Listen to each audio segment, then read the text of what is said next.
आज हम पढ़ेंगे growth and development in animals के बारे में। तो अगर बात की जाए ग्रोथ एंड डेवलपमेंट की, तो जैसे कि हम जानते हैं कि जो जानदार हैं वो किन से मिलके बने हुए हैं, वो सेल से मिलके बने। जैसे कि अगर हम अपनी इस डायग्राम में देख रहे हैं कि एग, आप देख रहे हैं कि एग क्या है, एग एक सिंगल सेल है और इस सेल से फिर फर्दर हम देखते हैं कि क्या बनता है, एक चूजा, मतलब जैसे कि आप यहाँ पर देख रहे हैं। और फिर वो फर्दर क्या करेगा, वो अपने पेरेंट के जैसी फॉर्म ले लेगा। तो इसमें क्या है, इसमें हम कह रहे हैं कि सेल डिवाइड करता है, डिवाइड करके उसमें फिर फर्दर डिफरेंट स्ट्रक्चर्स डेवलप होते हैं और वो अपने पेरेंट की जैसी फॉर्म लेता है। तो इसमें क्या इन्वॉल्व है, मतलब ये उसकी क्या, और ये उसकी डेवलपमेंट, कि वो एक सिंगल सेल से एक कंप्लीट ऑर्गेनिज्म बना, ये उसमें डेवलपमेंट है।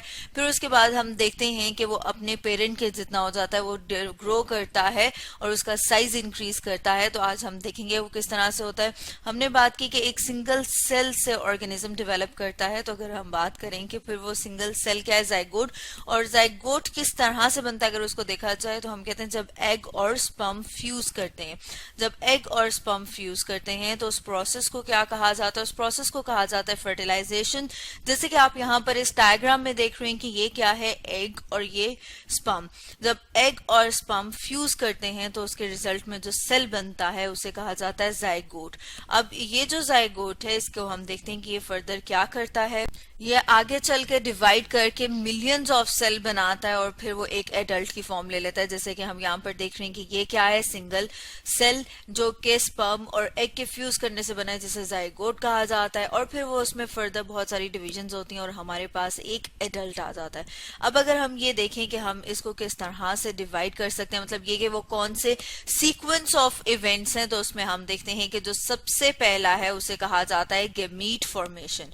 गेमीट फॉर्मेशन, गेमीट की बात की जाए कि गेमीट क्या है, तो उसमें हम देख रहे हैं कि ओवा एंड स्पर्म। ओवा की बात की जाए तो ये जैसे आप यहाँ पर देख रहे हैं कि क्या है, ओवा एग, और स्पर्म जैसे कि आप यहाँ पर देख रहे हैं कि ये कौन सा स्ट्रक्चर है, ये स्पर्म है। तो ये क्या है, ये गेमीट। सबसे पहला जो प्रोसीजर है या फिर हम कहेंगे सबसे पहला जो स्टेप है, उसमें गेमीट की फॉर्मेशन होती है, वो बनते हैं।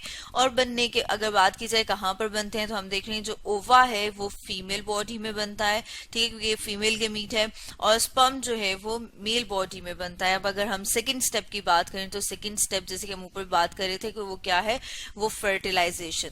और फर्टिलाइजेशन जैसे कि हमने अभी बात भी की है कि फर्टिलाइजेशन क्या होगा, फर्टिलाइजेशन जो है उसमें स्पर्म फ्यूज हो जाता है एग के साथ, जैसे कि आप डायग्राम में भी देख रहे हैं। और फिर उसके बाद हम देखते हैं कि फर्दर क्या हो रहा है, उसका जो न्यूक्लियाई है वो कहाँ एंटर होगा, वो ओवा में। और फिर वो जैसे आप यहाँ पर इस डायग्राम में देख रहे हैं कि न्यूक्लियर जब फ्यूज कर जाएंगे और जो सेल बनेगा उसे हम कहते हैं जाइगोट, ठीक है, जैसे कि आप यहाँ पर देख रहे हैं जाइगोट। उसके बाद अगर हम थर्ड स्टेप की, थर्ड स्टेज की बात करें, तो वो है क्लेवेज। क्लेवेज क्या होता है, जिसमें माइटोटिक डिवीजन स्टार्ट हो जाती है। जैसे कि आप डायग्राम में भी देख रहे हैं कि वो सेल फर्दर डिवाइड करना शुरू हो गया, मतलब ये कि वो तकसीम होना शुरू हो गया। जैसे कि आप यहाँ पर देख रहे हैं वो 1 से 2, 2 से 4, फिर 8, और इस तरह से जो सेल्स का नंबर है वो इंक्रीज करता जाता है। तो किस तरह से इंक्रीज करे, क्लेवेज की वजह से, क्योंकि माइटोसिस होगी और जो सेल हैं वो तकसीम होते जाएंगे, वो डिवाइड होते जाएंगे। अब अगर हम नेक्स्ट स्टेज की बात करें, फोर्थ की, तो वो कौन सी है, उसे कहा जाता है गेस्ट्रुलेशन। गेस्ट्रुलेशन जैसे कि हम देख रहे हैं कि उसमें भी फर्दर सेल डिवाइड करें, लेकिन यहाँ पर सेल डिवाइड करने के साथ साथ जो एक और काम हो रहा है वो क्या है कि वो सेल्स जो है वो माइग्रेट करना शुरू कर देते हैं। माइग्रेट करने का मतलब ये है कि वो एक जगह से दूसरी जगह जाना शुरू कर देते हैं, जिसकी वजह से क्या हो रही है, रीअरेंजमेंट हो रही है। और रीअरेंज होके वो क्या करें, वो हमें 2 to 3 जर्म लेयर्स दे देते हैं। जैसे कि आप यहाँ पर देख रहे हैं कि वो सेल्स जो हैं उन्होंने क्या करना शुरू कर दिया, माइग्रेट करना शुरू कर दिया और वो रीअरेंज होना शुरू हो रही हैं, जिसकी वजह से 3 जर्म लाइंस लेयर्स मिलती हैं। और फिर वो जो जर्म लेयर्स हैं वो फर्दर डिफरेंट स्ट्रक्चर्स बनाती हैं। तो अगर हम देखें फर्दर जो हमारा नेक्स्ट स्टेज है या नेक्स्ट स्टेप है, उसे क्या कहा जाता है, ऑर्गेनोजेनेसिस। जैसे कि हमें नाम से पता लग रहा है कि ऑर्गेनोजेनेसिस में क्या होगा, बॉडी ऑर्गन्स जो है वो बनना स्टार्ट होते हैं।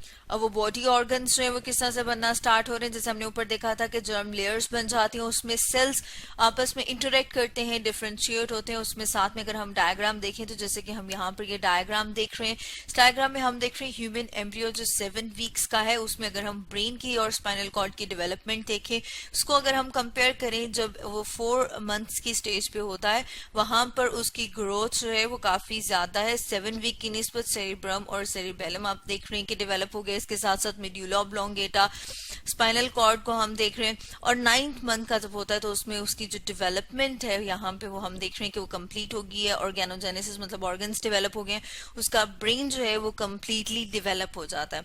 उसके बाद अगर हम लास्ट स्टेज की बात करें तो वो क्या है, वो ग्रोथ है। तो ग्रोथ की अगर बात की जाए तो ग्रोथ क्या है, ग्रोथ में हम कहते हैं कि जो ऑर्गन्स हैं वो साइज में इंक्रीज करते हैं, और जब वो साइज में इंक्रीज करते हैं तो उसके बाद क्या होता है, एडल्ट बॉडी फॉर्म मतलब अपने पेरेंट के जैसी फॉर्म अटेन कर लेते हैं और अटेन करते हैं मेच्योरिटी। और उसके साथ अगर हम एक डायग्राम देखें, जैसे हम ये डायग्राम देख रहे हैं, इस डायग्राम में हम देख रहे हैं कि ऑर्गेनिज्म ग्रो किया है, और ग्रो करने के बाद मतलब ये कि उसने क्या अटेन की, मेच्योरिटी। और आप देख रहे हैं कि वो एक complete organism adult body form attain कर लेता है, जैसे कि हम यहाँ पर इस डायग्राम में देख रहे हैं। तो आज हमने देखा growth and development in animals के बारे में।